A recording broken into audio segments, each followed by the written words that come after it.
Bonsoir à tous, très heureuse de vous retrouver. Émission spéciale ce soir consacrée au discours de politique générale de Jean Castex. Le nouveau Premier ministre vient d'obtenir la confiance des parlementaires. On va revenir sur ce vote et surtout sur les annonces concrètes, la relance économique, l'écologie, les retraites, la sécurité. Les réactions dans un instant et l'analyse de nos invités sur ce plateau. On parlera aussi du style Castex que les Français découvrent. Passer de l'ombre à la lumière, le défi était évidemment de taille. On reverra aussi quelques extraits de grands discours de politique générale restés dans l'histoire. Ils ne sont pas si nombreux. Vous allez comprendre pourquoi. Voilà, Castex 1, acte 2 du quinquennat. C'est tout de suite dans Ça vous regarde. On y va.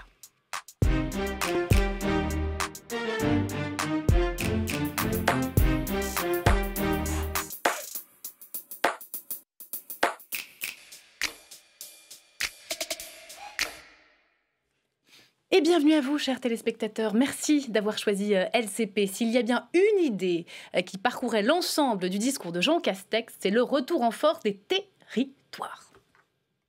Pris par le haut, tous les sujets deviennent des objets de posture ou de division, mais traités en partant du bas. Alors, cela change tout. La confiance revient.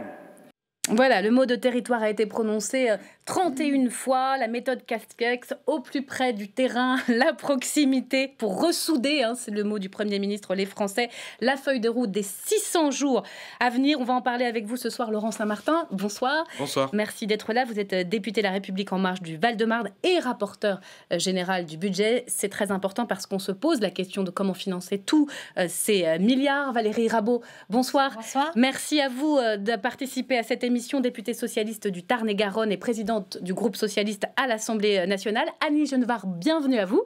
Vous êtes députée Les Républicains du Doubs, vice-présidente de l'Assemblée nationale et bien seule parmi tous ces parlementaires. J'accueille Martin Blachier, bonsoir. Vous êtes médecin épidémiologiste et vous dirigez Public Health Expertise. C'est une société privée d'épidémiologistes que vous êtes, qui conseille les grandes agences de santé et pas seulement françaises. Il n'a pas beaucoup parlé de la crise sanitaire, le Premier ministre, mais nous, on voulait avoir votre éclairage parce que les choses bougent. Je vous donne la parole dans un instant. On va d'abord faire un point sur ce vote qui vient d'avoir lieu avec vous, Elsa Mondingava. Bonsoir. J'espère que vous êtes en direct avec nous. La voilà, Elsa, en duplex de la salle des 4 colonnes. Alors, Jean Castex a évidemment la confiance des parlementaires. Majorité oblige. Est-ce qu'on en sait un petit peu plus sur le détail du vote? Est-ce que sa majorité est plus ou moins étroite que celle de son prédécesseur? Eh bien, écoutez, Myriam, on attend encore l'analyse du scrutin. On connaît les chiffres globaux, 345 pour, 177 contre, 43 abstentions. C'est un petit peu moins bien que ce qu'avait fait son prédécesseur Édouard Philippe lors de sa deuxième déclaration de politique générale en juin 2019. Il y avait eu à l'époque 363 votes pour, 163 votes contre et 47 abstentions. Alors, on va avoir dans quelques instants le détail du vote. 345 votes pour, c'est-à-dire qu'au moins tout le groupe La République En Marche, tout le groupe Modem et tout le groupe Agir Ensemble a voté pour la déclaration de politique générale du gouvernement et qu'il pourrait y avoir de ci, de là, quelques votes pour. On sait qu'il y en a peut-être un ou deux au groupe Écologie, Démocratie et Solidarité. Il y en a certainement dans les autres groupes. L'analyse du scrutin détaillé va nous être parvenir dans quelques minutes. Merci beaucoup, Elsa. Vous revenez en direct quand vous avez tous ces détails. Premier tour de table d'impression générale. Laurent Saint-Martin, vous avez évidemment voté cette confiance au nouveau Premier ministre. Comment l'avez-vous trouvé? Vous le connaissiez ou pas déjà? Vous le découvrez comme les Français? Moi, je l'ai découvert pour la première fois d'abord dans sa mission sur le déconfinement pendant de longues semaines et puis plus récemment, effectivement, suite à sa nomination comme Premier ministre. Je ne le connaissais pas personnellement et c'est le cas de la grande majorité des députés. En revanche, l'attente ne se situait pas sur le résultat du vote, évidemment. Nous savions que la majorité absolue serait largement atteinte. En revanche, il y avait une attente, y compris dans la majorité, sur ce que vous appelez le style Castex. Quand il y a un nouveau Premier ministre, on est tous un petit peu impatients de voir quelles vont être les grandes priorités et comment elles vont être annoncé. Et moi, je trouve qu'on a eu un Premier ministre de combat, de rassemblement, qui a un discours très offensif. En même temps, dans une situation comme la crise que nous vivons actuellement, quand on a mis notre économie sous cloche, quand la crise sanitaire, et on en parlera, est toujours présente, quand la crise sociale s'annonce dans les semaines à venir, il n'y a pas beaucoup d'autres priorités que l'emploi, que les emplois de demain, que la transition écologique vers laquelle nous voulons amener nos entreprises demain. Bref, ces grandes priorités, et comme vous l'avez bien dit, toujours en lien avec les territoires, soir, toujours en lien avec les élus de terrain, parce que il y a ce pacte social républicain qu'il faut aussi maintenir, préserver, et c'est l'ensemble de ces priorités-là qui ont été bien énumérées par le Premier ministre. Discours de combat, ça, on a regardé, hein, c'est systématiquement l'expression utilisée, d'ailleurs, quelles que soient les couleurs politiques. Valérie Rabault, j'imagine que votre regard est un peu différent. C'est un nouveau style, certes, on en parlera, pour une nouvelle politique ou pas ? C'est un nouveau style, une nouvelle politique. Non, mais je ne crois pas qu'il ait eu l'intention ou l'ambition de se situer sur une nouvelle politique. Enfin, en tout cas, un nouveau chemin, c'est ce que disait Emmanuel Macron. Est-ce que ça, c'est le président de la République qui le disait, mais c'est pas ce qu'il on le voit pas dans ce discours aujourd'hui, ce soir. Non. Pour quelle raison ?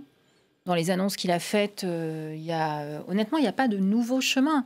Moi, ce qui m'a frappé, alors vous avez compté le nombre de fois le mot territoire, 31, c'est peut-être le cas. Avec territorial, je précise. D'accord, oui, non, mais voilà. Ce qui m'a frappé, c'est qu'il n'y avait pas une seule fois le mot Europe. D'ailleurs, je le lui ai dit. Et il n'y avait pas beaucoup le mot urgence. Ce qui, quand même, me paraît être là. Il y a eu le mot Europe.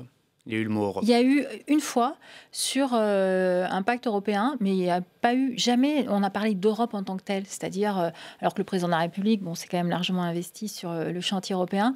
Donc voilà, c'est ce qui m'a gêné, c'est quand vous dites pas le mot urgence, à vous, ça semblait en deçà de l'urgence dans laquelle le pays se situe, dans la crise dans laquelle nous sommes. Oui. Pourquoi ? Oui.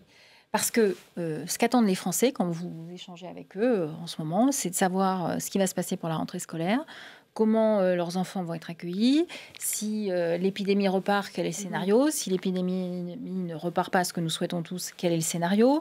Les universités, pareil, il y a 35 000 bacheliers en plus par rapport à 2019, il n'y a pas eu 35 000 places ouvertes à l'université. Mais ça, c'est des questions très pratico-pratiques. Ça devait être plus concret. Donc ça, c'est une nécessité. Effectivement, le discours de politique générale, il se situe dans un instant de crise comme on n'a jamais connu. En tout cas, toutes nos générations, on n'a jamais connu une telle crise. Et donc, pour moi, le discours de politique générale devait être un discours sur l'urgence. Comment on fait en sorte que tout ne s'effondre pas, que ça tienne, même si moi, je suis moins pessimiste que les prévisions de l'OCDE qui nous voyaient à moins 11% du PIB, une chute de l'activité sur l'année 2020. Avec 1 million de chômeurs je pense que à venir. Alors, les chômeurs, je ne sais pas, mais sur l'activité, je pense que ce sera un peu moins. Un peu moins de 11% de récession. Le Premier ministre n'a parlé que de réponse à la crise. Alors, on va terminer le tour de table parce que c'est intéressant. Vous avez voté contre, j'imagine. Vous aussi, pour les mêmes raisons ou pas, Annie Genevard ? Alors, moi, j'ai voté effectivement contre. Je n'ai pas voté la confiance au Premier ministre. D'abord parce que si nous sommes abstenus il y a 3 ans, c'était pour voir. Donc, on a vu ce que cette politique a donné pendant presque 3 ans. C'est la raison pour laquelle, dans la mesure où je n'ai pas, moi non plus, vu un infléchissement de la politique, je n'ai pas trouvé de bonnes raisons de voter la confiance au Premier ministre.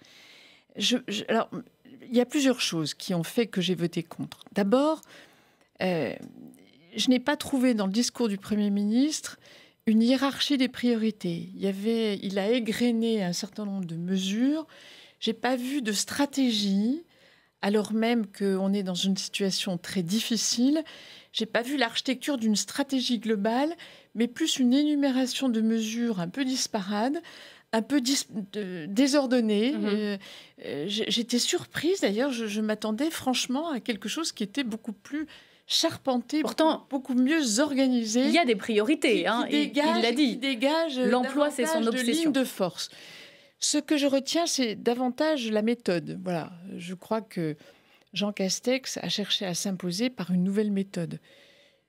S'il a prononcé énormément de fois le mot territoire, il a prononcé également très souvent les mots dialogue social. Les partenaires sociaux. Donc c'est un peu ces deux... La concertation, l'écoute. Voilà, les deux axes forts de sa nouvelle méthode. Bon, on n'a pas vu sur ce plan-là des choses vraiment concluantes jusqu'à présent. Donc non, je ne suis pas vraiment convaincue à ce stade.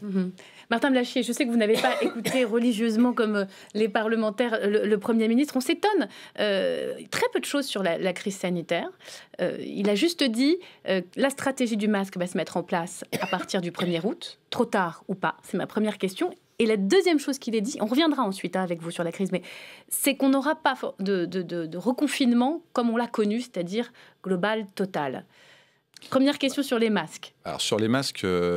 Juste sur le fait d'attendre le 1er août, alors je ne sais pas du tout quelle est la mécanique pour pouvoir imposer les masques rapidement, mais je pense que c'est dangereux puisqu'il y a une réelle inquiétude dans la communauté médicale aujourd'hui, dans beaucoup d'endroits, sur le fait que ça se réveille. Et si on voit que ça s'accélère, je pense que comme d'habitude, on fera une rétrospective, on se dira quel aura été l'impact si on avait mis les masques 3 semaines plus tôt. Donc vous dites ce soir, il ne faut pas attendre? Non, je dis pas ça. Je dis c'est dangereux politiquement, je pense, parce que on a vu que ça s'est déjà passé avant et tout le monde fera l'analyse en disant, voilà, sur 3 semaines, l'accélération, elle peut vraiment se faire. Et si les masques avaient été appliqués, donc on prendra des hypothèses maximalistes sur l'efficacité des masques. Et dans ce cas-là, ce sera difficile à défendre le fait d'avoir attendu autant, d'autant que ça fera à peu près 3 semaines, presque un mois, et qu'il y a des médecins qui auront proposé de le porter. Donc là, je vois un danger. Moi, je pense qu'effectivement, il y a beaucoup d'endroits en France où il va y avoir des choses qui vont se passer pour l'épidémie. Je crois vraiment sur la façade. Des reconfinements Non, enfin...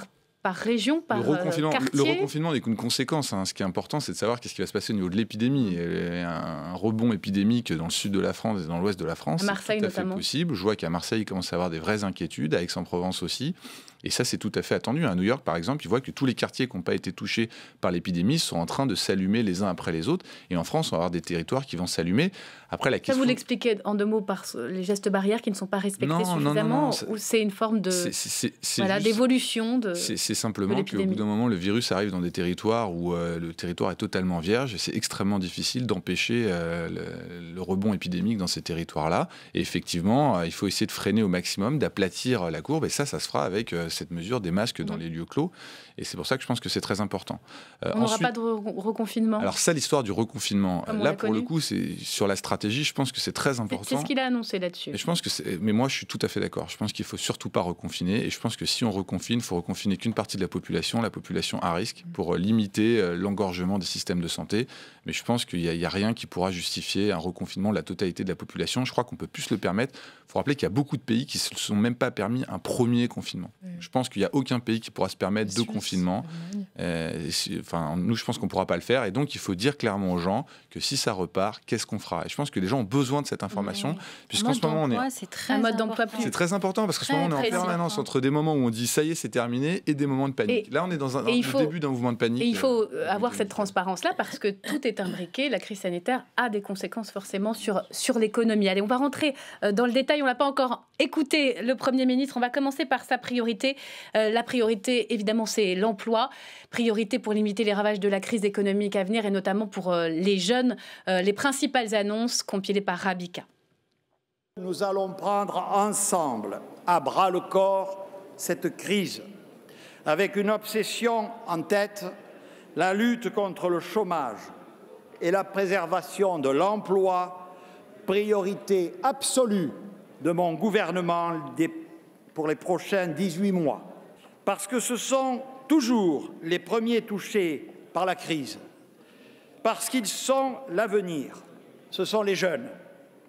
700 000 d'entre eux vont bientôt se présenter sur le marché du travail. Premier impératif, favoriser l'embauche. L'État y aidera, comme l'a annoncé le chef de l'État, avec un dispositif exceptionnel de réduction du coût du travail à hauteur de 4 000 € par an pour les jeunes de moins de 25 ans.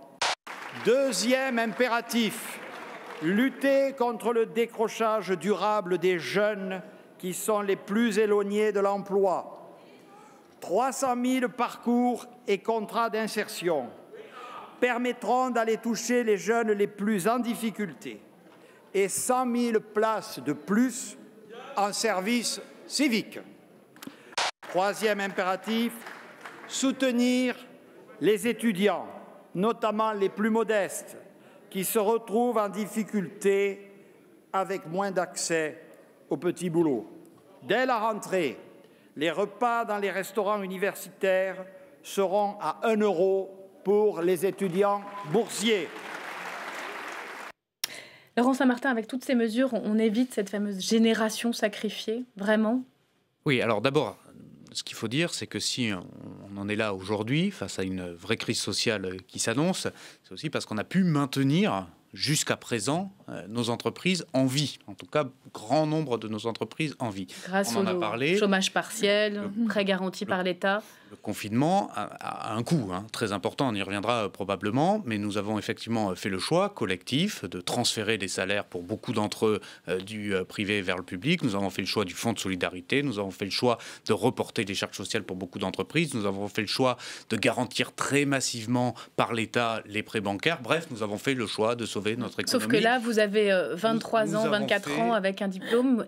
J'y viens. Vous n'avez rien. Il est important de rappeler qu'aujourd'hui, nous traversons cette tempête avec à la sortie une économie qui est toujours debout, mais qui va avoir des difficultés, c'est indéniable. Elle va avoir des difficultés parce que sa trésorerie aura pâti, malgré toutes les aides. Le redémarrage, avec le besoin en fonds de roulement que ça demande, ça coûte aussi de l'argent. Donc souvent, et ça on s'en est rendu compte notamment en comparant avec la dernière crise, même si elle est très différente, mais en redémarrage, effectivement, vous avez raison, ceux qui pâtissent le plus du problème du chômage, ce sont souvent les jeunes qui rentrent sur le marché de l'emploi. Donc oui, il faut mettre l'accent là-dessus. Comment on fait ? Il y a des méthodes qui marchent bien, on ne va pas se mentir, elles ne sont pas nouvelles, mais c'est efficace. Oui, rendre le coût du travail pour ces jeunes plus attractif en baissant les charges, ça marche. Donc il faut le faire, il ne faut pas hésiter, massivement. Moins de 25 ans est une bonne mesure. Quel niveau de SMIC, nous pourrons en reparler. Le gouvernement le propose à 1,6 SMIC, ça fonctionne. Les contrats d'insertion, ça marche. Améliorer et aller plus loin dans le service civique, ça marche. Mais il a surtout dit quelque chose d'extrêmement important, c'est que uniquement se concentrer sur la mise sur le marché de ces jeunes ne suffit pas. Il faut surtout permettre à ceux qui étudient aujourd'hui de ne pas être en rupture universitaire. C'est la et donc, formation. il faut absolument miser sur l'apprentissage. Nous l'avons fait dès le 3e projet de loi de finances rectificative, 400 millions d'euros émis sur l'apprentissage dès maintenant, dès la promulgation de ce texte. Et puis surtout, les jeunes précaires, ces étudiants qui aujourd'hui, effectivement, ont déjà des difficultés là, pour pouvoir aller debout. C'est les emplois aidés qui reviennent. En même temps, nous les aidons en payant leur loyer au Crous. Le Premier ministre a annoncé effectivement des aides pour pouvoir manger moins cher. Et c'est 1 euro cet le repas au resto. La jeunesse, si vous voulez, ce n'est pas que la jeunesse qui sort diplômée et qui va chercher un travail. C'est celle qui étudie. D'abord, c'est celle qui, pendant les vacances, va pouvoir continuer à apprendre. C'est cette jeunesse scolaire en collège, en lycée, avec les vacances apprenantes. Pour les étudiants, et notamment les plus précaires, c'est tout faire pour les maintenir dans un cursus et surtout pas les faire décrocher avec des aides financières pour les plus précaires d'entre eux. Et puis la mise sur le marché du travail avec de l'incitation à l'embauche pour Quand on écoute Laurent Saint-Martin, on ne peut pas considérer que ce sont des mauvaises mesures. Ça ressemble au contrat aidé que les socialistes avaient fait. Ça ressemble à des aides. Et je pense à Annie Genevard post-crise en 2008. Vous rejoignez là sur ces sujets-là, l'emploi, les compétences à sauver. Personne n'a dit que les mesures annoncées étaient mauvaises. Quand on aide les entreprises à recruter, nous, on avait mis 8 000 euros sur 2 ans. Donc, on retrouve les 4 000 euros sur une année. C'est un exemple. Nous, ce qu'on dit, c'est que vis-à-vis des étudiants, aujourd'hui, alors, il a fait une annonce sur le 1 euro pour ça, c'est concret, ça parle aux gens. Mais c'est très concret et je trouve ça très bien. En revanche, nous, on avait mis en place, quand vous êtes étudiant, si vous arrivez sur le marché du travail, si vous n'avez pas d'emploi, vous n'avez pas le droit au chômage, ce qui est le cas pour les jeunes, parce que s'ils sont embauchés, c'est très bien, mais on aide l'entreprise qui embauche. Pour le jeune qui n'est pas embauché, il n'a rien du tout. Il n'a pas le RSA parce qu'il n'a pas 25 ans, et il n'a pas la prime que nous avions mise en place sous le précédent quinquennat et qui a été supprimée par la majorité, la prime d'aide à l'entrée du marché du travail qui pouvait aller jusqu'à 550 euros par mois pendant 6 mois. Ce qui, à mon avis, pour certains... On aurait pu aller plus loin, plus fort. La réponse qui a été apportée vis-à-vis des jeunes, c'est une réponse vis-à-vis des employeurs, pour les inciter à embaucher des jeunes. Ce n'est pas... de l'aide directe. Ce n'est pas de l'aide directe vis-à-vis des jeunes. C'est clair. À quelques exceptions, notamment sur les 1 euro pour les étudiants boursiers, mais sur les 700 000, il n'y a pas que des étudiants boursiers et qui, eux, n'auront rien. Le deuxième volet, c'est qu'il y a 35 000 bacheliers de plus que 2019 et il n'y a pas eu 35 000 places de plus ouvertes dans l'enseignement supérieur. Donc ces jeunes-là, alors eux ne sont pas sur leur sortie, ils n'arrivent pas sur le marché du travail, mais qu'est-ce qu'ils vont faire ? Ça, ce sont des questions très concrètes et j'espère que le gouvernement y répond. Annie Genevard, qu'auriez-vous fait de plus ? Nous avons fait des propositions il y a déjà plusieurs semaines, puisque nous avions imaginé une proposition de loi sur cette question spécifique de l'emploi des jeunes diplômés qui arrivent sur le marché du travail, parce qu'en effet, très tôt, nous nous sommes inquiétés de cette génération qui pourrait être sacrifiée. Imaginez le désarroi des jeunes qui arrivent à la fin de leur cursus de formation et qui se heurtent au mur du chômage, des fermetures, des dépôts de bilan, des plans sociaux. C'est terriblement angoissant. Donc, très tôt, nous avons imaginé des dispositions pour répondre à cette situation tout à fait particulière. 700 000 jeunes, quand même, c'est tout à fait considérable. Mais qu'est-ce qu'on fait de différent? Parce que les exonérations de charges... Les mesures annoncées sont bonnes, simplement... Nous avions imaginé que l'aide apportée aux entreprises pour l'emploi d'un jeune pouvait aller au-delà d'1,6 SMIC. Parce que ça laisse sur le bord du chemin toute une partie de jeunes diplômés qui ne rempliront pas ces critères et qui pourtant seront dans cette situation. Quoi qu'il en coûte, donc j'entends le discours des Républicains, non, il faut soutenir davantage. Soit on prend une mesure résolue, mais pas de demi-mesure. On a vraiment un sujet là qui concerne l'ensemble d'une génération. Géraldine Wössner est avec nous, chroniqueuse dans cette émission, journaliste au point. Elle a regardé de près justement toutes ces mesures pour l'emploi et notamment des jeunes. Quelle est votre lecture, Géraldine ? Moi, ce qui me frappe, c'est qu'on prend... encore une fois, des décisions qui sont absolument classiques. Alors évidemment, ce plan pour la jeunesse, il va être discuté vendredi avec les partenaires sociaux. Est-ce qu'à la fin, ça ira plus loin? Essentiellement, ce sont des mesures classiques de filet social. Une aide à l'embauche massive, on vient d'en parler.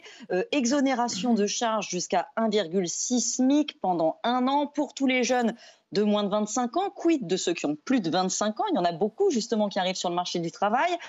Quid de ceux qui ont finalement à Bac plus 3, vous êtes au-dessus d'1,6 SMIC. La question va devoir être posée et on comprend que le gouvernement est mal à l'aise avec ça parce que le discours, il consistera simplement à dire oui, c'est vrai, on va avoir moins de cotisations sociales pour d'autres programmes sociaux, mais en même temps, les jeunes, ce sont ceux qui ont payé le plus lourd tribut à la crise. Il va falloir que d'autres catégories de la population fassent des sacrifices. On va voir vendredi s'ils y sont prêts. Et puis, pour le reste, c'est le retour aux contrats aidés. 300 000 contrats d'insertion, 100 000 services civiques, une enveloppe d'1,5 milliard d'euros pour 200 000 formations. Bon, on sait qu'on peut faire sortir avec ça les jeunes des statistiques du chômage. Pour ce qui est de les aider sur le long terme, c'est une autre histoire. Laurent Saint-Martin va vous répondre tout de suite. C'est le retour, au fond, des dispositifs type contrat aidé. Ça n'est pas efficace à long terme. Le meilleur investissement sur le long terme, c'est la formation, bien sûr. Et nous n'avons pas attendu la crise, heureusement. Sinon, dans quelle situation serions-nous aujourd'hui pour investir dans la formation? Je rappelle que 15 milliards d'euros sont mis depuis le début de ce mandat dans la formation, notamment en lien avec les régions qui ont cette compétence-là dans les territoires, justement, et c'est très important. Donc, nous avons déjà amorcé un grand plan massif d'investissement dans la formation depuis 3 ans. Aujourd'hui, il nous faut aller plus loin et l'accélérer pour que, justement, ce que vous dites se transforme en investissement de long terme. Et ce qu'il faut, c'est ne pas retomber dans l'erreur de la rustine qui, statistiquement, va faire en sorte que ce jeune, pendant quelques mois, ne sera pas dans les chiffres du chômage. C'est pour ça que vous avez des contrats d'insertion qui sont un peu différents. Nous a-t-on expliqué des contrats type Hollande ou Valls-Hérault. Je voulais juste avoir l'analyse de Géraldine et je vous redonne la parole. Ça marche mieux les contrats jeunes Macron que les contrats aidés PS? C'est ce que soutient le gouvernement. Les contrats proposés, les 300 000 parcours emploi compétences, ce sont des postes qui sont dans le secteur non marchand, associatif et dans des entreprises d'insertion. Donc, ils n'existent pas depuis très longtemps. On les a créés en 2018. Et le taux de retour à l'emploi 6 mois après la fin de ces contrats, d'après la DARES, oscille autour de 40%, un peu moins si on ne prend pas en compte les emplois aidés. Donc, c'est quand même pas extraordinaire. Et surtout, on ne sait pas si ces premiers résultats sont dus au fait que ces contrats soient vraiment meilleurs ou simplement au fait qu'à cette période-là, le marché de l'emploi était reparti. Quant aux emplois, les services, les services civiques, voilà, ils sont plébiscités par les jeunes, mais 6 mois après leur sortie, seulement 35% des jeunes ont un emploi stable et même ces contrats peuvent les éloigner de l'emploi marchand parce qu'on prend l'habitude de travailler 27 heures par semaine en moyenne. pour une association, pour une cause, on a un peu plus de difficultés après à retrouver le monde de l'entreprise classique. Donc tous ces coups de pouce, bien sûr, ils sont les bienvenus en temps de crise, mais sur le long terme, franchement, il ne faut pas en attendre grand-chose. Et des mesures plus structurantes, ça, c'est peut-être ça qui sera discuté ensuite. On pense là simplement au budget de l'enseignement supérieur, qui n'a cessé de baisser depuis 10 ans alors que le nombre d'étudiants augmentait, ou à des choses plus concrètes dans les universités. Beaucoup de patrons d'universités, par exemple, demandent à pouvoir adapter les horaires d'enseignement à l'emploi étudiant. Est-ce que ce sera sur la table dans le cadre des discussions, encore une fois, avec les syndicats? Ça reste à voir. C'est ce qu'on va voir maintenant, parce qu'on en sait un peu plus, merci Géraldine, sur la relance. Parce que la relance, c'est aussi de l'emploi, et ce sont des choix politiques. C'est l'écologie, c'est la culture, c'est l'éducation. Écoutez les mesures annoncées par le Premier ministre concernant cette fameuse relance de notre économie à la rentrée prochaine. Ce plan de relance, mesdames et messieurs les députés, sera un accélérateur puissant de la transition écologique. Ce gouvernement veut gagner la bataille pour le climat, la protection de la nature et la biodiversité, faire de l'économie française l'économie la plus décarbonée d'Europe. L'écologie n'est pas l'apanage d'une génération, d'une classe sociale, des quartiers de certaines villes ou d'un parti. L'écologie, c'est notre affaire à tous. Elle doit être créatrice de richesses. Je crois en la croissance écologique, pas à la décroissance verte. Le plan de relance proposera de mobiliser plus de 20 milliards d'euros pour la rénovation thermique des bâtiments, pour réduire les émissions des transports et de nos industries, pour produire une alimentation plus locale et durable, pour soutenir les technologies vertes de demain, comme les batteries, pour mieux recycler et moins gaspiller. Voilà, je crois à la croissance écologique et non à la décroissance verte. Expliquez-nous. On consomme mieux, plus, pas moins? La transition écologique est un vecteur de croissance et d'emploi. Ce n'est pas contraire à la croissance économique. L'erreur qu'on a trop souvent fait dans notre pays, c'est d'opposer économie et écologie. À qui s'adresse-t-il? Croissance économique Premier ministre, et transition écologique. Au nouveau maire écologie, Europe Écologie Les Verts qui... Mais je crois que beaucoup d'écologistes dans notre pays comprennent très bien cela, que l'écologie est d'abord une source à l'avenir. Est-ce que la ministre de l'écologie le comprend? Je termine juste ma phrase. Je ne suis pas certaine qu'elle soit d'accord. Je n'oserais parler au nom de la ministre de l'écologie. Barbara Pompili. Vous le savez bien. En tout cas, moi, ce que je sais et ce qui est sûr, c'est qu'il a toujours été idiot, à mon sens, à mon humble avis, d'opposer les deux, alors que l'écologie est non seulement une nécessité, une urgence climatique, mais une formidable opportunité économique et sociale. Donc il ne faut pas freiner, il ne faut pas dire « Oh là là, attention, ça va faire perdre des emplois ». Non, c'est pas vrai, il faut investir. En revanche, il faut investir. Ça veut dire qu'il ne faut pas conditionner... Les montants sont impressionnants, 20 milliards d'euros sur la rénovation thermique des bâtiments. Les écoles, on parlait d'éducation, vont être rénovées. Les EHPAD vont être rénovés. N'a pas été donné, la durée n'a pas été donnée. Sur combien de temps? Si, les écoles et les EHPAD, a dit le président de la République ou le Premier ministre. Non, mais la rénovation thermique des bâtiments sera une des priorités de la transition écologique, par exemple. Il y aura aussi beaucoup de chantiers. Mais moi, j'en suis ravie. Par contre, la majorité qui avait à chaque fois voté contre, mais tous les amendements qu'on a fait sur la rénovation énergétique des bâtiments, tous depuis 2017. Non. Donc je suis ravie. Je ne peux pas vous laisser dire ça parce qu'on a fait peut-être les vôtres, mais enfin ce qui a été fait sur la rénovation thermique des bâtiments depuis 3 ans, c'est pas nul. Non. Justement, suppression du programme de territoire à énergie positive pour la croissance verte qui permettait à toutes les collectivités d'avoir entre 20 et 30% de subventions de l'État pour pouvoir... On propose 1 milliard d'euros dans la décile pour les collectivités. Oui, non, mais je parle pas dotation d'investissement local. Je parle des 3 années qui viennent de s'écouler. Ce programme qui s'appelle TEPCV, c'est un jargon horrible, territoire à énergie positive pour la croissance verte, a été supprimé. Ça, vous le confirmez quand même? Non mais attendez, dans les budgets. Il a été confirmé. Vous pouvez aussi dire, par exemple, on va pas faire un débat très technique sur la rénovation thermique. Non, au profit d'une prime pour rénover les bâtiments. Je dis juste, de la transformation pour des outils plus efficaces. Je dis juste que les outils n'ont pas été plus efficaces, que les montants ont baissé de soutien, et que je regrette que la majorité n'ait jamais voté des plans massifs. Des amendements dans l'opposition qui étaient sur ce sujet. Non, mais moi, on peut faire le bilan, Madame Rabault, on peut faire le bilan de votre majorité et de la nôtre sur la transition écologique. Je pense que vous ne serez pas déçus. Il n'y a pas de problème, je l'ai déjà fait. J'ai mis un simulateur en ligne quand vous aviez mis des taxes délirantes qui représentaient 55 milliards d'euros sur le quinquennat. Donc tout ça, les montants, je les fais. De quoi parlez-vous, de la taxe carbone que vous avez initiée? Tout le monde n'est pas membre de la commission des finances comme vous. Donc on va essayer de... Laurent Saint-Martin, là pour le coup, pour lequel j'ai beaucoup de respect, n'a pas pris en compte tous les chiffres. Les montants en soutien à la transition énergétique et la rénovation des bâtiments ont baissé, que ce soit pour les bâtiments publics, soutien dans les communes, les collectivités, ou que ce soit pour les on va regarder ça de près, on va faire un peu de fact-checking. J'aimerais qu'on revienne sur le plan de relance, et on va parler de la santé, parce qu'il y a 6 milliards pour la santé. Sur l'écologie, un petit mot. Il y a de l'écologie, il y a aussi de l'industrie, il y a beaucoup de choses. Oui, mais sur l'écologie, moi, il y a une chose qui m'a frappée lorsque le Premier ministre a parlé de l'économie. Nous voulons faire de l'économie française la plus décarbonée d'Europe. Pas un mot sur la filière du nucléaire. Pas un mot. C'est aujourd'hui l'énergie la plus décarbonée qui soit.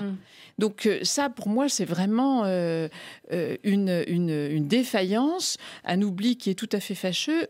Ensuite, sur les grandes priorités, 40 milliards pour l'industrie stratégique. Ça veut dire qu'on va reproduire en France, relocaliser, peut-être même cesser de faire le paracétamol. On peut tous être d'accord. À l'étranger, 40 milliards, 20 milliards sur l'écologie, 100 milliards de plus sur la relance, éducation, culture. Ça vous semble les bonnes priorités? Au tout, ça va faire 560 milliards. Non, vous ne pouvez pas avec l'Europe.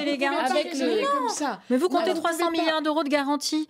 Vous ne pouvez pas assommer des choux et des carottes, quand même. Parce que c'est dans les cas, il y a de l'argent qui vont être remboursés. Que toute la garantie ne soit pas appelée. Voilà, c'est ça. Non, mais le jour où elle sera appelée, elle pourra être comptée. Mais aujourd'hui, c'est de la garantie. Merci de me corriger. Les 460 milliards, ce ne sont pas des engagements budgétaires.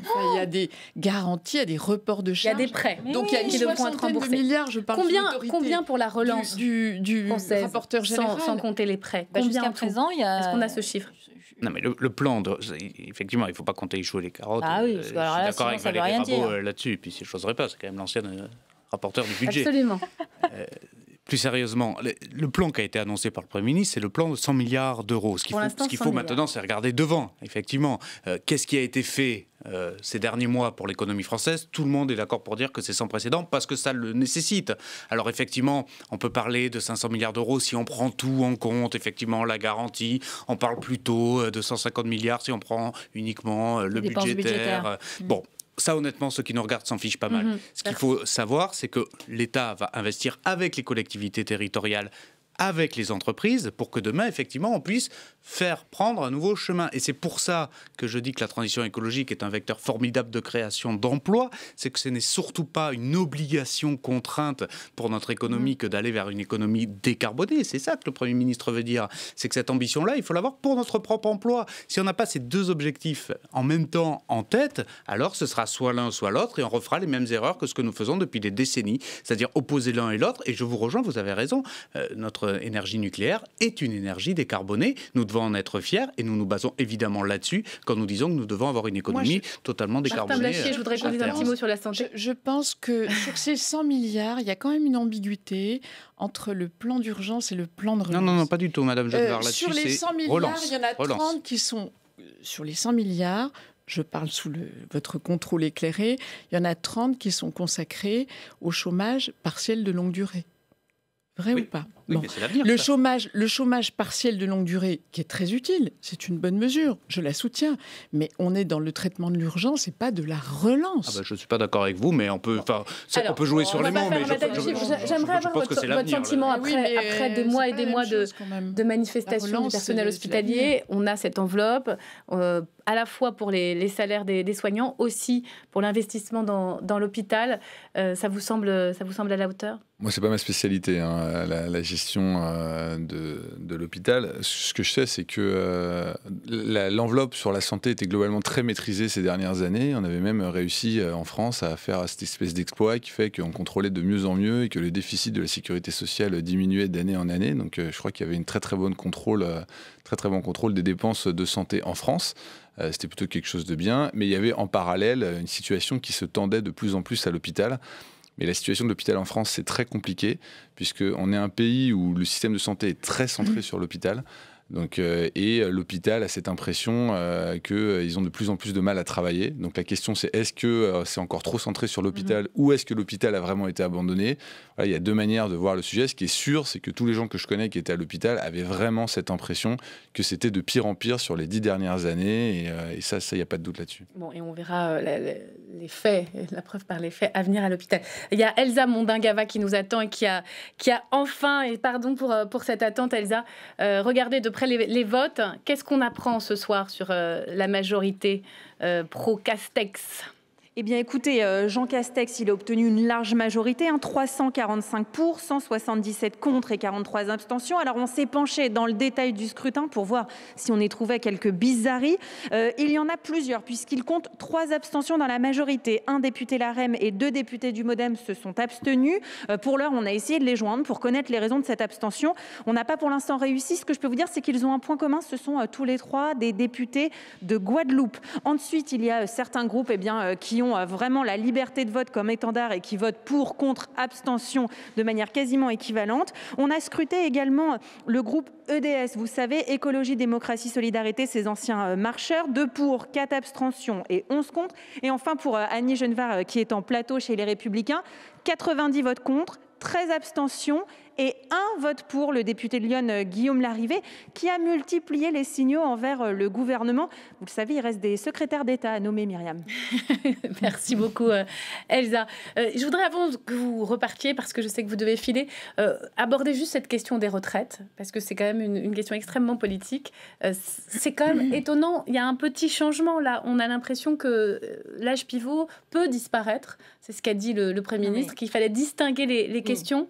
Donc, est-ce que cette réforme sans l'âge pivot, Valérie Rabault, sans travailler plus longtemps, elle devient légitime à vos yeux ? Il y a une urgence, c'est la relance.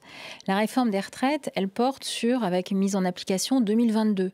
Donc je pense qu'elle peut attendre 6 mois, 9 mois, une fois que tout le monde s'est concentré sur la relance. Vous êtes d'accord avec ça aussi ?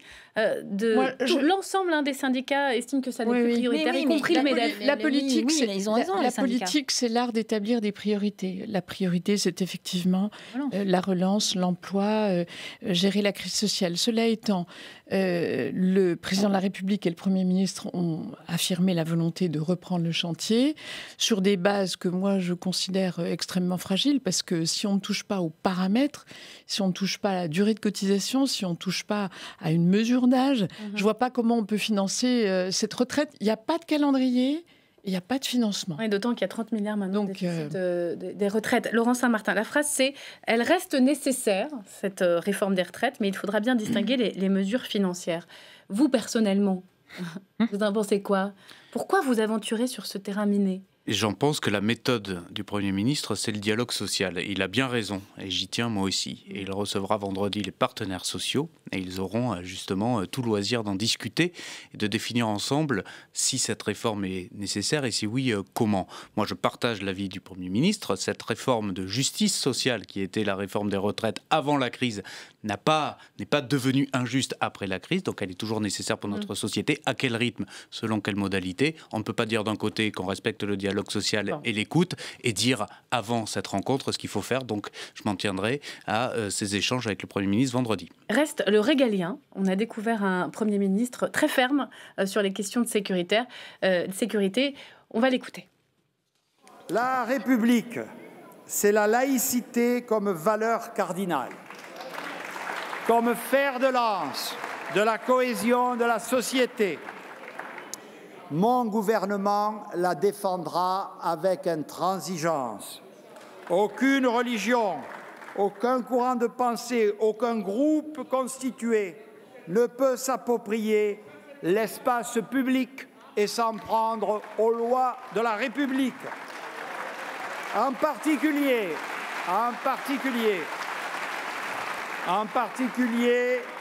il faut nommer les choses telles qu'elles sont, lutter contre l'islamisme radical sous toutes ses formes est et demeure l'une de nos préoccupations majeures. Là, vous retrouvez l'homme de droite sur votre terrain, Annie Genevard. Alors, le Premier ministre dit qu'il faut nommer les choses. Moi, je dis les choses, elles sont nommées, elles sont connues. Les constats sont faits. Il faut passer maintenant du constat à une action résolue.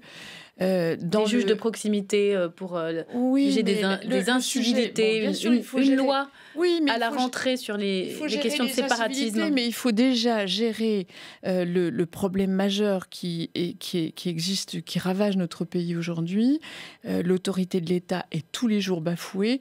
Ni le président de la République, ni le Premier ministre n'ont eu un mot pour le décès de cette jeune gendarme et pour le décès de ce conducteur de bus à Bayonne.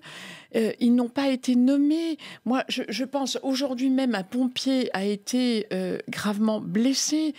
Hier matin, on encensait les forces de police. Hier après-midi, des désordres graves se produisaient à Paris. On voit bien que là, c'est le sujet majeur. Alors, je veux bien que le juge de proximité pour les incivilités soit une bonne chose, mais le problème est tellement plus grave, tellement plus grave. Et là, on paie vraiment 3 ans de décalage entre les mots et les actes. Alors moi, je veux bien entendre les mots, je veux bien vous voyez une forme de prise de conscience là, avec ce discours de politique générale, parce qu'on a senti une forme d'assaut de fermeté sur ces questions-là. Dans les mots, mais nous les voulons dans les actes. Que des mots. Toujours des mots sur ces questions régaliennes. Non, je crois qu'il faut éviter la polémique là-dessus. On est d'accord qu'il y a des difficultés d'ordre public depuis de longues années, qui sont dues à des montées de violence, à des montées de tensions qui sont difficiles.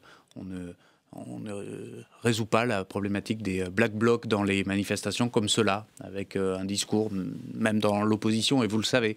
On a dû renforcer les forces de l'ordre qui avaient été sacrément diminuées pendant de longues années. Et le gouvernement de Nicolas Sarkozy en avait diminué à hauteur de 12 000. Et vous le savez. La situation n'était pas aussi grave, et vous le savez. Nous sommes le gouvernement qui avons renforcé les moyens de sécurité dans ce pays. Mais avec quel succès ? Avec un changement de doctrine qui fait que nous avons fait face à des mouvements sociaux qui sont parfois devenus malheureusement des mouvements violents. Et je ne généralise pas, les Gilets jaunes ne sont pas violents en soi, mais ils ont été infiltrés par des personnes violentes. Les manifestations sociales de la réforme des retraites ne sont pas des manifestants violents, mais ils ont été infiltrés par des gens violents. Pas plus tard qu'il y a quelques semaines, idem sur les manifestations de santé. Donc vous avez aujourd'hui une récupération des mouvements sociaux pour de la violence gratuite dans notre pays. Vous auriez la même si vous étiez aux responsabilités et vous auriez les mêmes difficultés à y répondre et vous le savez. Donc moi, je refuse de faire de la petite polémique là-dessus. Les moyens ont été renforcés, la doctrine d'intervention a été modifiée et est bien plus efficace. Nous avons un ministre de l'Intérieur qui, depuis sa nomination, ne ménage pas sa peine. Il est tous les jours sur le terrain. Il est totalement faux de dire que le ministre de l'Intérieur et le précédent ont une seule fois lâché les policiers et les gendarmes.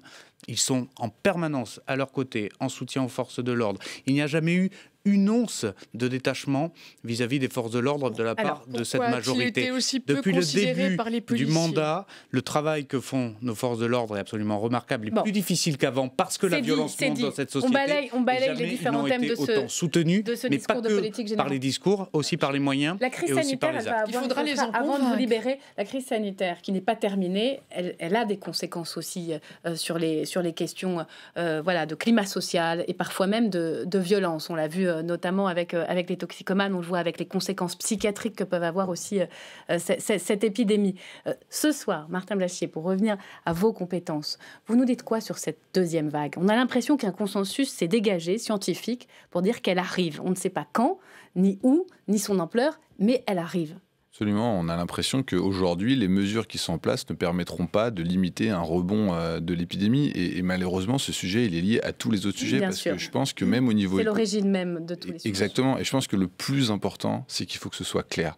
C'est-à-dire qu'il faut évoquer des situations, des scénarios qui sont pessimistes, il faut les évoquer, il faut dire ce qu'on fera. C'est important pour tout le monde, c'est important pour l'opinion, c'est même important pour les acteurs économiques.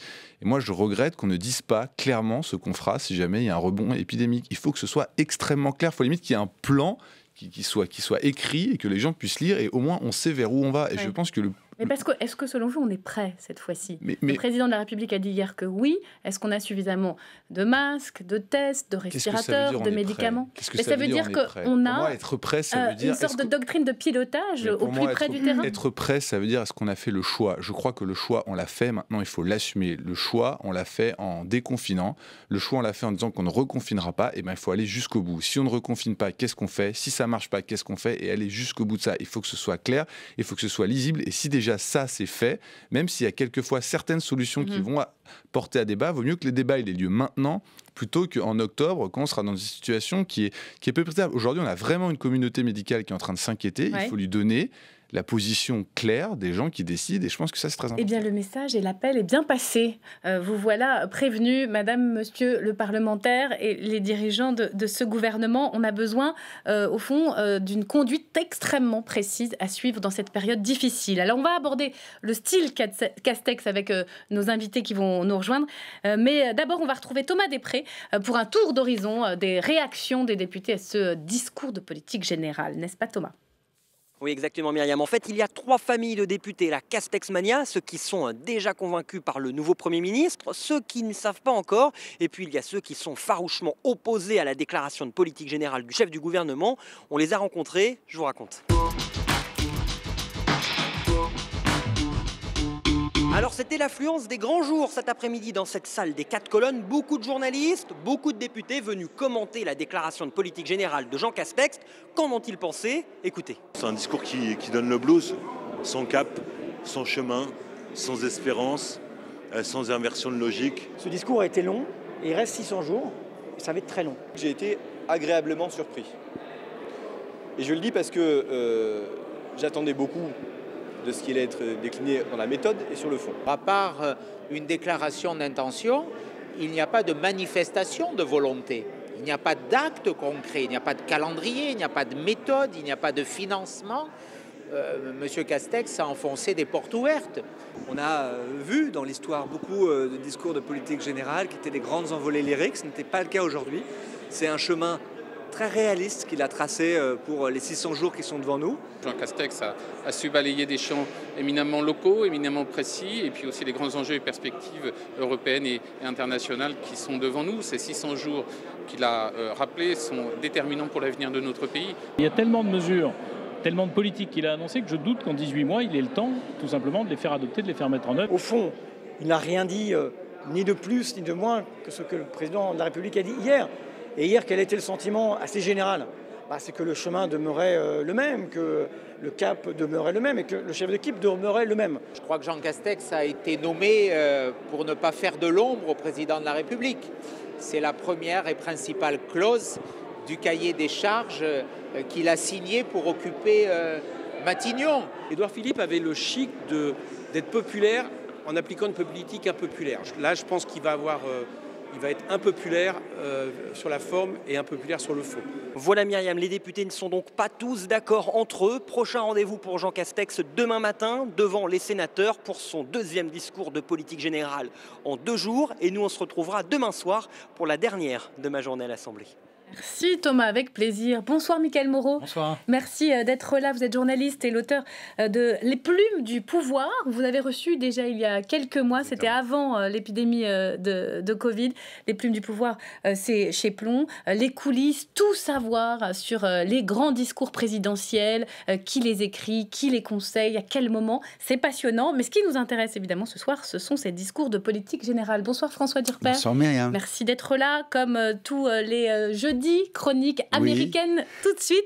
On commence avec vous, Mickaël. Alors, déjà, comment vous l'avez trouvé? Parce que vous n'avez pas le même regard que nous. Vous êtes plongé dans les différents discours de politique générale de différents premiers ministres. Déjà, finalement, assez calibré, parce le Matignon annonçait 1 heure de discours. Il y a vraiment eu 1 heure de discours. Là où vraiment la longueur, en général, c'est un gros problème pour les discours de politique générale. C'est François Fillon qui dit en général, tous les premiers ministres prévoient 45 minutes de discours et en fait, ils font 1h30.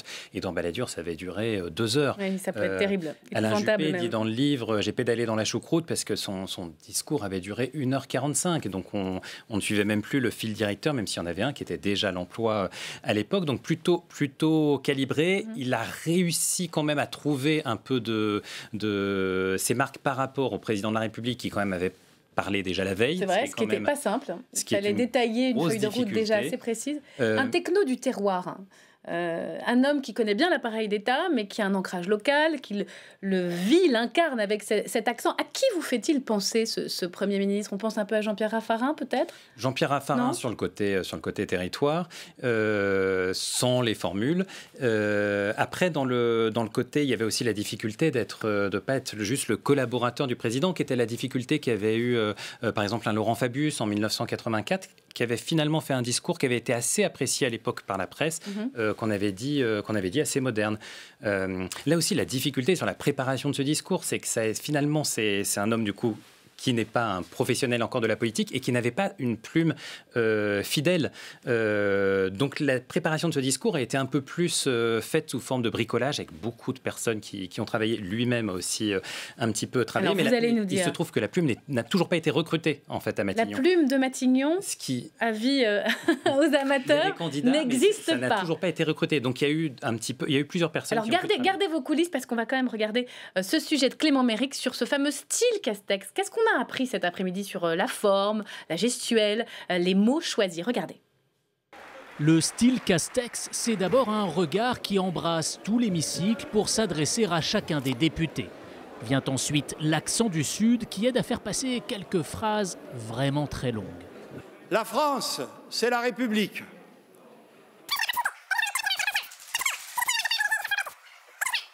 Ont pris ces dernières années une intensité inquiétante.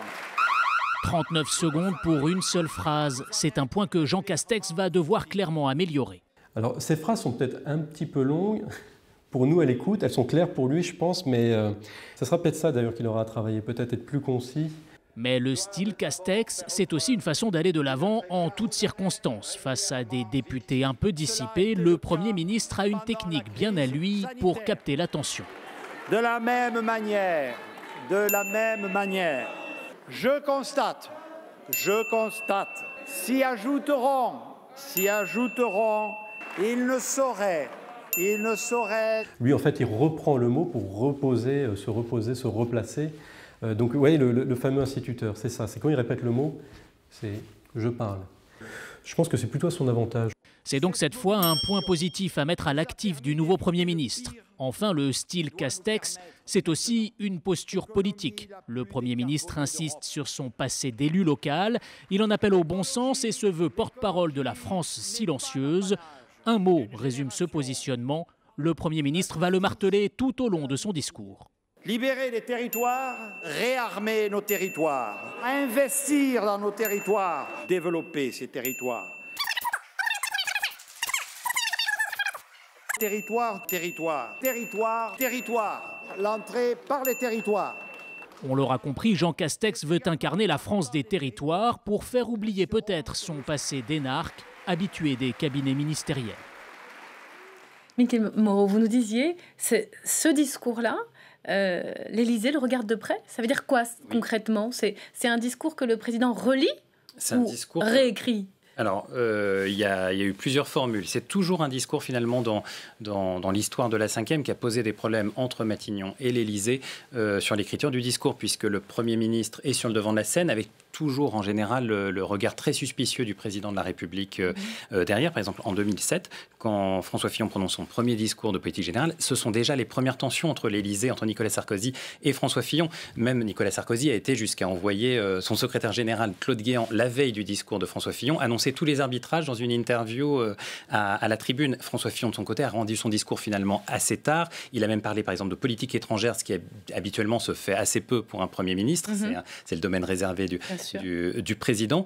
Donc ça provoque toujours des tensions. Après, il y a eu des cas de présidents qui ont plus réécrit des discours. Jacques Chirac en 2002, les plumes de Jacques Chirac, pas lui-même, ont beaucoup travaillé sur le discours de Jean-Pierre Raffarin parce qu'il fallait que ça soit en phase avec les promesses présidentielles de Jacques Chirac. Et je vous coupe parce qu'il y a, et on l'apprend dans votre livre, un discours qui a carrément été écrit, voire réécrit par un président, c'est celui-là. Beaucoup de nos compatriotes n'y croient plus et ils ne nous entendent plus. La parole publique est devenue pour eux une langue morte. Qui parle alors à ce moment-là? Manuel Valls avec les mots de François Hollande? Alors, en fait, dans la réalité, il a une plume, qui est Benjamin Diane, qui a beaucoup écrit, qui a vraiment écrit le discours à la base, il y a eu aussi le conseiller en communication Harold Ozzi. Après, il se trouve que l'Élysée a beaucoup regardé ce discours-là, que Aquilino Morel y a participé, a envoyé lui-même parfois ses formules directement au président. À l'Élysée de François Hollande.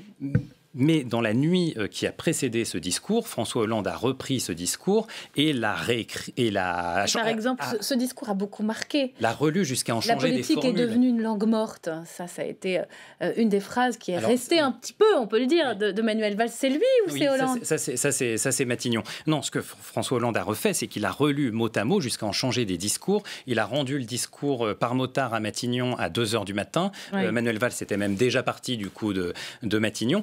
Ce qui est intéressant, c'est que Manuel Valls a fait un deuxième discours de politique générale 5 mois plus tard. Et cette fois-ci, c'est un discours beaucoup plus valsien, une autre ligne politique, économiquement plus à droite. Et cette fois-ci, François Hollande y a beaucoup moins participé. On s'en souvient d'ailleurs parce que les députés s'étaient levés, ça avait suscité une grande standing ovation. Alors vous l'avez dit, Alain Juppé dit qu'il avait pédalé dans la choucroute. Il y a un discours aussi qui, selon vous, est le plus raté de tous, c'est celui de Pierre Bérégovoy.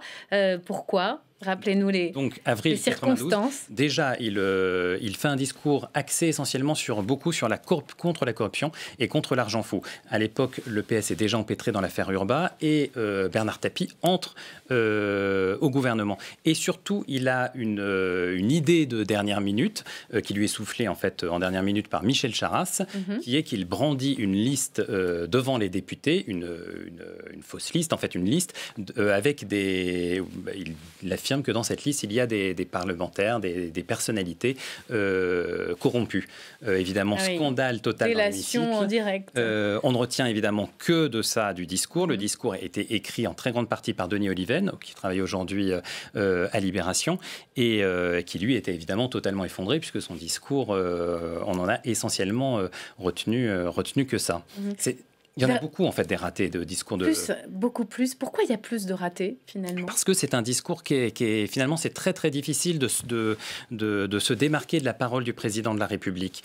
C'est très difficile d'aller au-delà. Celui qui l'a fait, c'était Jacques Chaban-Delmas en 1969 avec le fameux discours sur la nouvelle société, qui est le grand discours de la politique générale dont on se souvient. Mais ça n'avait pas plu à Georges Pompidou, le président de la République. Et il y a eu finalement 3 ans de quasi... cohabitation, ça ne s'est pas bien terminé. Et puis ça reste un exercice très contraint, il faut donner de soi, puis c'est en même temps un discours technique avec des mesures. C'est peut-être plus facile dans l'exercice que de faire un grand discours quand on est président, avec plus de hauteur. Les plumes du pouvoir séchées plomb, c'est sorti il y a quelques mois, mais on peut encore se le procurer, et c'est passionnant. François, vous nous parlez d'un Donald Trump qui semble aux abois dans cette campagne américaine. L'Amérique qui se reconfine par endroits, qui semble avoir pas encore passé le pic épidémique. C'est dramatique. Est-ce que ça veut dire que les élections américaines, c'est un débat qui monte, pourraient être reporté ? Pourrait être reporté. Alors, c'est vrai qu'il faut regarder la presse américaine, vous appelez vos amis américains, parce que vous ne pouvez pas aller aux États-Unis. On vous parle d'un mot, c'est le lockdown. Lockdown, ça veut dire qu'ils sont encore en train de discuter confinement, même pas masque ou pas masque, c'est vraiment confinement. Aujourd'hui, il parlait beaucoup du confinement des écoles et les grands districts scolaires, les académies, en quelque sorte, celle de New York, celui de Los Angeles, disent on n'est pas prêt encore d'avoir les enfants dans les classes. Et effectivement, monte l'idée de comment va se passer l'élection. L'élection, c'est le 3 novembre. Et on parle peut-être de cette deuxième fameuse vague, même si les Américains ne sont pas sortis de la première. Alors, il y a 3 scénarios. Le premier scénario, c'est de se dire ça va se passer comme d'habitude, comme comme tous les 4 ans. Et là, on s'éloigne quand même de ce scénario. Ça ne se passera pas comme tous les 4 ans, c'est pas possible. Deuxième scénario, ça va être dramatique et on va devoir reporter l'élection, c'est ce que vous disiez.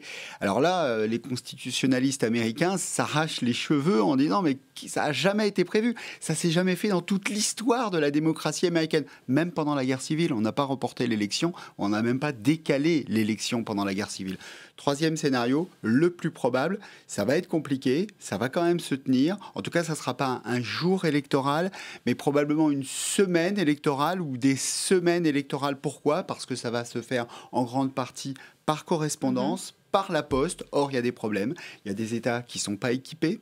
Il y a des États qui vont avoir du mal. Regardez, par exemple, il y a un vote qui a eu lieu, un vote primaire à New York, le 23 juin. On est encore en train de dépouiller les bulletins. Oui. Alors, vous imaginez. Et puis, il y a des États, alors c'est un peu technique, mais c'est très simple quand même à comprendre, qui n'ont pas le droit de dépouiller avant le jour de l'élection.